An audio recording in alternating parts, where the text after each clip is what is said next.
গত মরশুমের আইপিএলের সবথেকে বড় হট টপিকটা ছিল লখনৌ সুপার জায়ান্টকে নিয়ে, কারণ সেই দলের কর্ণধার সঞ্জীব গোয়েঙ্কা এবং অধিনায়ক কেএল রাহুলের মধ্যেকার দ্বন্দ্ব নিয়ে শোরগোল পড়েছিল ভারতীয় ক্রিকেট মহলে। যদিও সেই তিক্ততা দ্রুত মিটে যায়, পরে সঞ্জীব গোয়েঙ্কা কেএল রাহুলকে নৈশভোজে আমন্ত্রণ জানিয়ে বিবাদ মেটানোর চেষ্টা করেন, কিন্তু যা খবর তাতে তিক্ততা পুরোপুরি মেটেনি।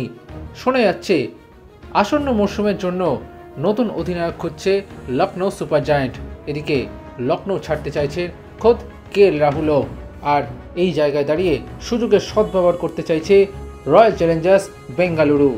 2013 সাল থেকে 2015 সাল পর্যন্ত রয়্যাল চ্যালেঞ্জার্স বেঙ্গালুরুর হয়ে আইপিএল খেলেছিলেন রাহুল। বলা বাহুল্য, কেএল রাহুলের নিজের শহর বেঙ্গালুরু। এই অবস্থায় সূত্র মারফত জানা যাচ্ছে আরসিবিতে ফিরতে চান কেএল রাহুল, তবে এটা পুরোপুরি নির্ভর করবে বিসিসিআই এর নিয়মের ওপর, কারণ আগামী বছরেই মেগা নিলাম এবং তার আগে ট্রেডিং উইন্ডো খোলা হবে কিনা সেটা নির্ভর করবে বিসিসিআই এর ওপর।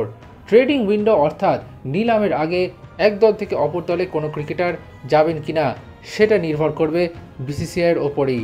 গত বছর এই ট্রেডিং উইন্ডোতে একাধিক ট্রান্সফার নিয়ে শোরগোল পড়েছিল ভারতীয় ক্রিকেট মহলে, যার অন্যতম উদাহরণ হার্দিক পান্ডিয়া। এবছরও তার বেশ কিছু গুঞ্জন শোনা যাচ্ছে। শুধুমাত্র রয়্যাল চ্যালেঞ্জার্স ব্যাঙ্গালোরে কেএল রাহুলের যাওয়া নয়, এমনও গুঞ্জন শোনা যাচ্ছে দিল্লি ক্যাপিটালসের অধিনায়ক ঋষভ পান্ত হয়তো যেতে পারেন চেন্নাই সুপার কিংসে। কিন্তু আপাতত যে খবর তাতে কেএল রাহুল লখনৌ ছেড়ে যেতে চাইছেন রয়্যাল চ্যালেঞ্জার বেঙ্গালুরুতে। Extra time.